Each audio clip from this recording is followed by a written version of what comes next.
Okay, so the different cycles, we'll start with the carbon cycle. Carbon is the backbone element for all of your organic and biological molecules. It forms 4 bonds, being there in group 4 on the periodic table. So that's the most bonds that any covalent compound can make.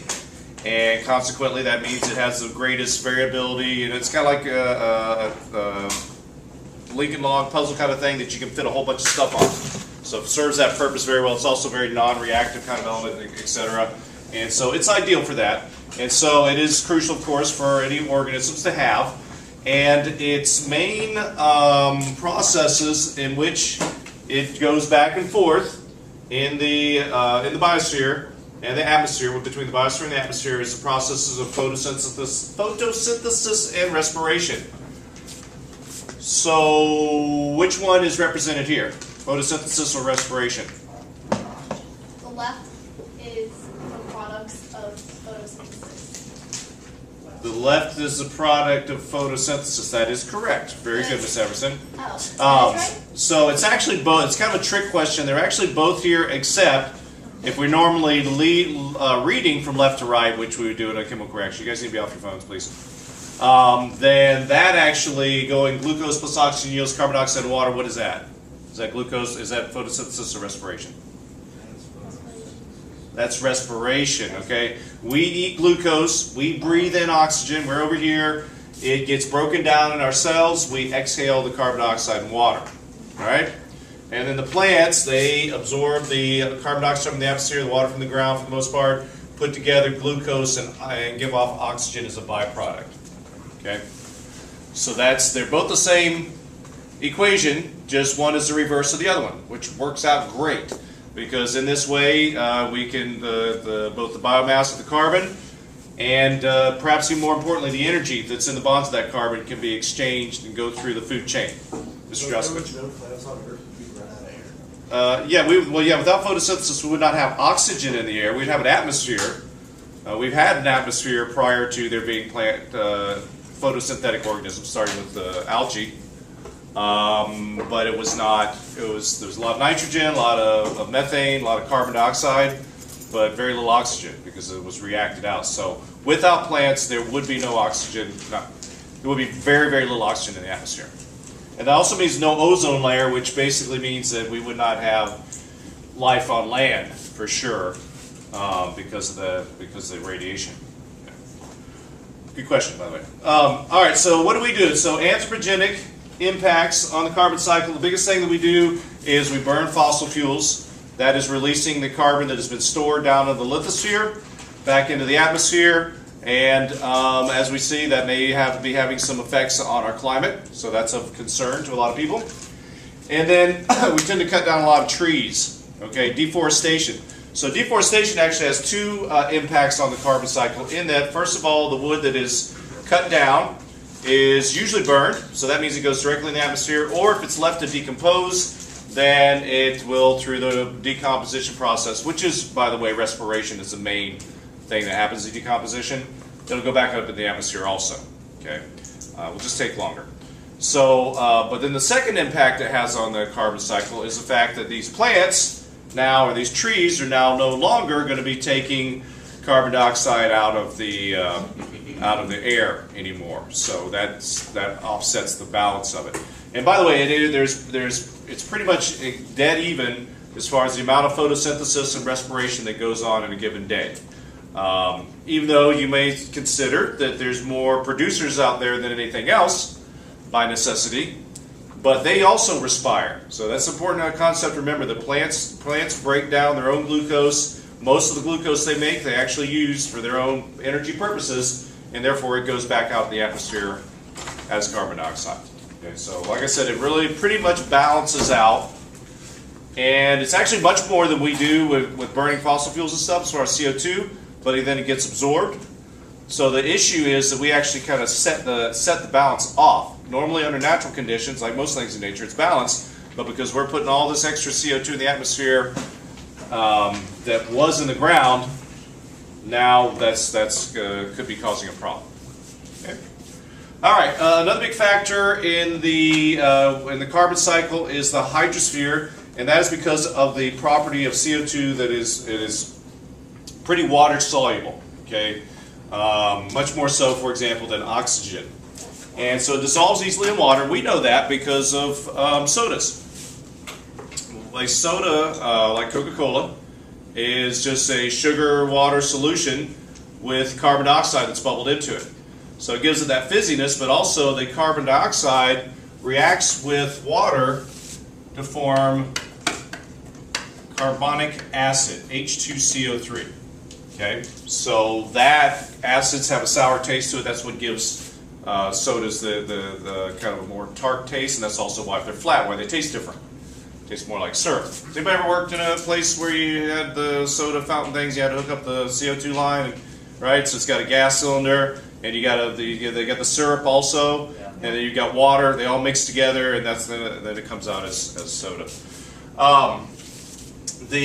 So that same kind of thing, the same solubility of the carbon dioxide dissolves in water, and we know it's kind of a back and forth as well because CO2 also comes out. That's why a soda fizzes. It's those CO2 bubbles, those carbon dioxide bubbles, coming out of solution, going out into the air. So this also happens in the ocean.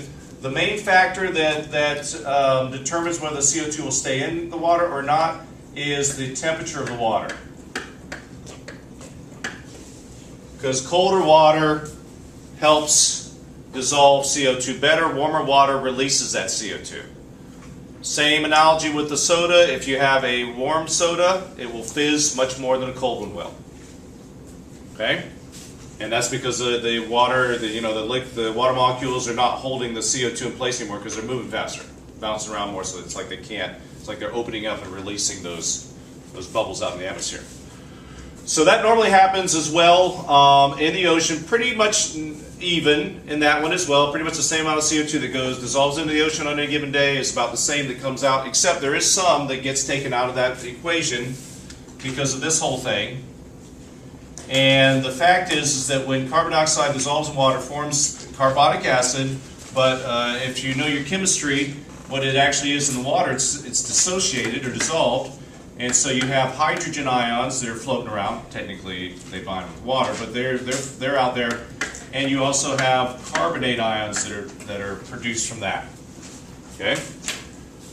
And so those carbonate ions are used by organisms that produce shells, clams, oysters, coral is a big one as far as that particular process. And they combine that carbonate with calcium. Like our old friend calcium carbonate. That's what this is made out of. This is an old skeleton. This actually comes from the Florida limestone underneath. It's an old skeleton from the coral. And that part, the coral itself is a tiny little kind of light pink translucent animal. It's kind of like a jellyfish that lives inside these little tiny pores that are in here. And it has it actually has algae in it that gives it all the colors that you see of coral. But that's its skeleton back. It makes that, it builds it up, and it gets bigger and bigger over time. But what that does, by the way, is that takes carbon dioxide, that takes carbon out of the system, so to speak. Now it's still on Earth, obviously, but that's going to put that down into the lithosphere because those shells and everything else is going to end up on the ocean floor. And millions of years, or depending on where it is, if it's right there on the edge of the continent on South America, what do you think is going to happen right there pretty quickly? What happens there on the western coast of South America and North America and all around the Pacific? What's going on there? Continents-wise, remember? Pushing underneath. What do you call it? Subduction, right? So that stuff that falls down there, it's actually going to get pushed into the asthenosphere and start the whole process over pretty soon, relatively speaking. But all around the world, bless you, all around the world, the same kind of processes are happening. The carbon dioxide is taken out, and so this process is something that will take CO2 actually indirectly out of the atmosphere. I'm belaboring this because this was one of your questions, one of your practice or pre-test questions. It'll be on your practice test if it's not. And it says this process indirectly moves carbon dioxide from the atmosphere. So I want you to understand that it's in the atmosphere, CO2. It dissolves in the ocean water. That's another one of your questions was had the layers of the ocean. That top layer, that was the one that absorbed the most CO2. Absorbs that, and then some of those carbonate molecules then get absorbed by these coral and clams and those kind of things, and therefore it's no longer in solution. And then what that also means is that when this is gone from the ocean, then more CO2 from the atmosphere can come in. That's how it works. So that, like I said, that indirectly goes from the atmosphere to the hydrosphere to the biosphere, then to the lithosphere. That make sense? Okay. All right, nitrogen cycle. So nitrogen is kind of unique in that it is, most of nitrogen is in the atmosphere. That's not the case for your other elements. Most of them are in the lithosphere. It's about 79%. I'll give it to you, group 5 with 75. You really should know that though, but that's all right. And it's nitrogen gas. When we talked about the atmosphere, we talked about the fact that nitrogen gas is very inert, which is good because we don't want our atmosphere to catch on fire, for example. But it is inert, which also means that it's usually not going to be participating in biological reactions. Plants can't use it, in other words. So we have this big supply of nitrogen, and we need it in the food chain because it's a major component of proteins. But plants can't use it in that form, so we need some help, or they need some help. We all need help because the plants, of course, make the food, and that help comes in the form of our little friends, bacteria. Say hello to my little friend. He's gonna fix some nitrogen for you, real good. I swear. So anyway, they will turn nitrogen into nitrogen oxide. And I played a trick on you guys. Sorry, Group 8, you're the ones that fell for that one. That process is actually called nitrogen fixation. Now I'm going to warn you on this bullet because I just kind of recognized it after I started talking about it. This particular bullet is incomplete. It's not wrong, but it's incomplete because there's actually an extra step in there. The nitrification process is in there, but the overall process is called nitrogen fixation. So we'll break it down more details in the detailed part of the notes. Okay. So that's that in that form, and then nitrogen. And now you notice it's got an X there because sometimes it's nitrite, which is NO2, and sometimes it's nitrate, which is NO3. And so that's that. And then once that's in there, it can actually be utilized by plants. But then you also have a process in the soil that takes place where the opposite happens, where nitrates and nitrites are acted upon by bacteria to produce nitrogen gas, and that goes up into the atmosphere. That's called denitrification. So it kind of reverses the process. All right, and then ammonia. Now, so once you get nitrogen in the plants or in the food chain, you eat the food, you make waste, right? And you may know that you have ammonia in your waste. That's the smell of urine. Okay, there's ammonia in your poop too. It's just you can't smell that because the sulfides overpower any odor of that.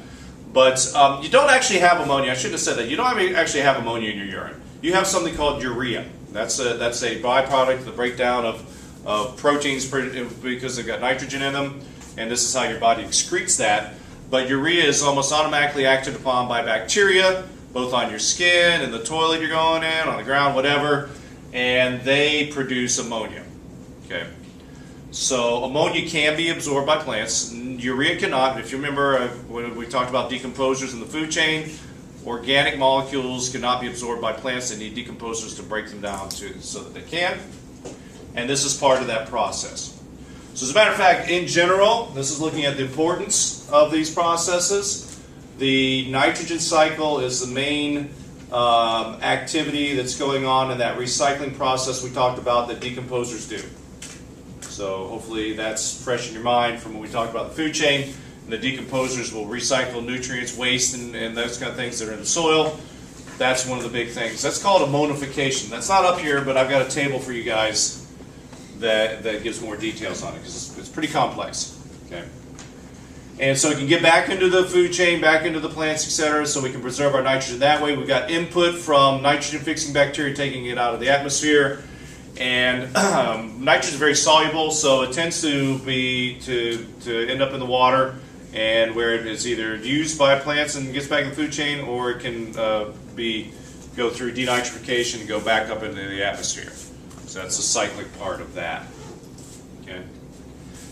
And then human impact, anthropogenic impact. We make fertilizer primarily, the nitrate and ammonia fertilizer, bless you, ammonium nitrate. And we also tend to create nitrogen oxide gases by the combustion of fossil fuels, particularly in automobiles. So what's happening here is that the nitrogen and oxygen in the atmosphere, normally, of course, they do not react. Now, you will get some reaction to nitrogen and oxygen around lightning bolts. That occurs. And they also will, this will happen in the high temperature and pressure that you find inside an internal combustion engine. So under those conditions, it will cause the nitrogen and oxygen to react with each other and form nitrogen oxides. There's a rumor, legend, whatever you want to call it, that when they were doing the countdown for the first test of an atomic bomb out there in the desert in New Mexico, that one of the scientists looked at the other ones when they're like at 5, 4, you know, he said, "Is it possible we could ignite the atmosphere?" And they're kind of like, "Ooh, that's probably not a good idea, is it?" So fortunately, it was not enough to do that. Although I'm sure around the bomb you did have some nitrogen oxides being formed by that, just from the extreme heat. Like I said, it does happen around lightning strikes as well. So anyway, inside of car engines and blast furnaces and high temperature furnaces like you have for steel refining, that kind of thing, they do produce nitrogen oxides. Another big factor, maybe the biggest, is excess fertilizer, nitrogen containing fertilizer. It's very soluble, nitrites, will end up in the water, in lakes and ponds and stuff after it's been applied as fertilizer. And that leads to something called cultural eutrophication. And that is really the biggest, the main form of water pollution, the problems that people face around the world, is runoff from agriculture. And that's when you see these lakes around. We have a lot of it here, as a matter of fact, in Florida. And they're green, look like pea soup, particularly in the summer. They have very little water clarity. That is because of extra nutrients, fertilizer that's in the water. And one of the main ones is nitrogen. The other main one for that is phosphorus that does that. But that's a result of that. Okay. And then also those nitrogen oxide gases I just talked about, they react with water in the clouds to form acid rain. So they're one component of that. Any questions about the nitrogen cycle?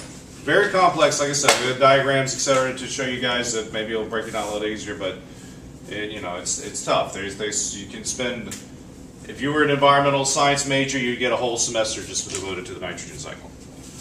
All right, phosphorus, sulfur, and micronutrients. So phosphorus is a main component in nucleic acids and in bones and shells. We do mine it to use it in fertilizers. It's one of the three that you have in fertilizers. You have phosphorus, nitrogen, and potassium.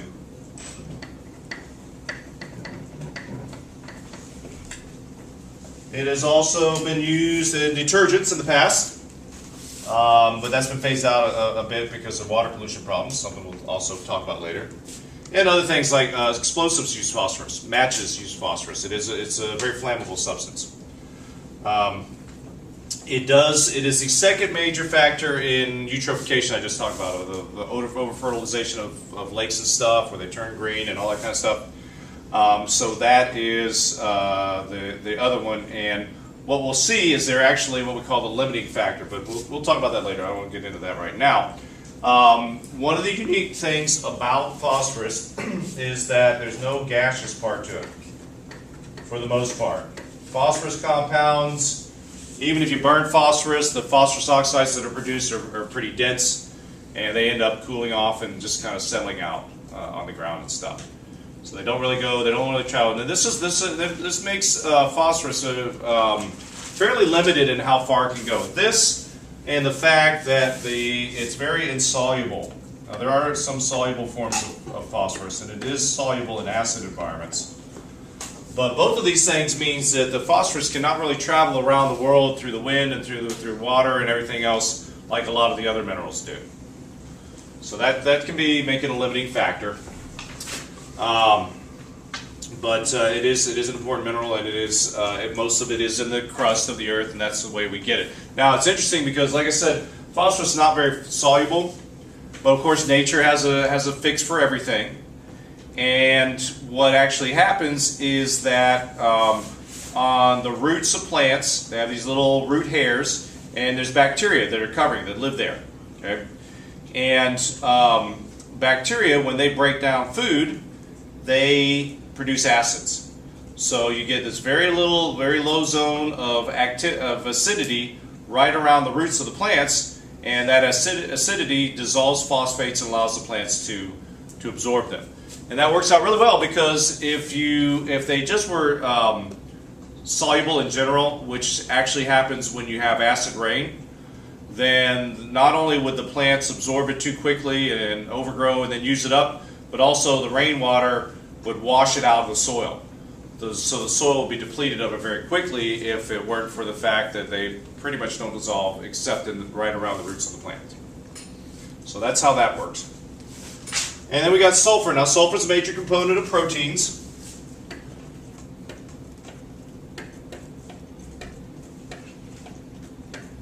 And it also is a major component of the crust of the earth. There's a lot of sulfur in the lithosphere. And so when we dig it up, we tend to expose it. And also, coal, being a part of the crust of the earth, tends to have high levels of sulfur in it. And so when we burn coal that has sulfur in it, we will produce sulfur oxides. And that is actually the #1 cause of acid rain. Nitrogen oxides are part of it, but the biggest factor is sulfur and sulfur oxides. Okay? What does that say? So much common in proteins. Yeah. Is it I before E on proteins? Yeah. Did I spell it wrong? No, you're right. Okay.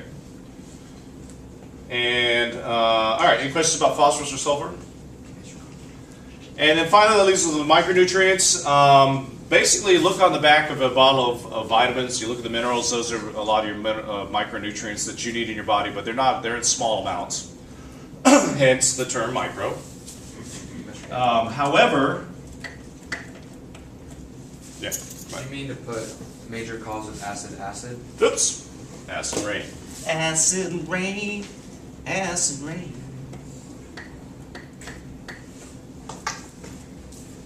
Okay. And then, all right, so with your micronutrients, they are needed in small amounts, but that does not make them any less important. So they may be a limiting factor. So this is kind of the first time we really talked about limiting factors. Well, I think I discussed a little bit with ecosystems, but the idea of it is important. And if you've had chemistry, you may be familiar with this concept. You guys need to stop looking at your phones and tablets, please. Thank you. But it basically means that you are limited by whatever you have in the least amount, or so you could kind of look at it as you're only as strong as your weakest link kind of thing. And I would give the analogy of if you had 1,000 pieces of bread and 500 tablespoons of peanut butter, but you only had 5 tablespoons of jelly. How many peanut butter and jelly sandwiches would you be able to make, assuming 1 tablespoon of jelly and 1 tablespoon of peanut butter each? 5, only 5. You're going to have a lot of leftover peanut butter and bread. Bring me the peanut butter, you can keep the bread for yourself. Huh. But, so the jelly is the limiting factor in that particular thing, and it just basically means that it doesn't matter if you've got an excess of everything else. Without that one particular ingredient, you're only going to be able to make so much product. So this is true in biological systems as well, and this happens sometimes it's happened in agriculture before, and it doesn't happen that much in natural systems unless there's some kind of change in the system overall. But I'll give you an example with agriculture. Citrus trees. Citrus trees originate, like a lot of our produce, in the Andes Mountains in South America. And when Europeans first started to bring them back, because oranges are delicious, and tried to grow them at home, they could grow them for a little while, and then they would fail. They would always stop after a year or two, and the fruit never came out that great in the first place. in European soil. And so they didn't know what was going on, and basically they solved the problem by having to actually bring back soil, and as you can imagine, that's pretty tedious because eventually that is depleted.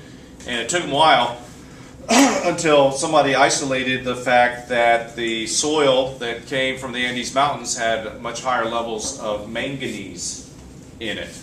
Okay, and so apparently for citrus, for the fruit as well as the growing of the tree, etc., manganese is a limiting factor, something it needs in particular. And if you go to garden center or whatever, they will oftentimes have, they'll oftentimes have citrus, they call it citrus food, but citrus fertilizer. And as you might imagine, the main thing that is in greater supply there is the manganese. Okay? Questions? All right.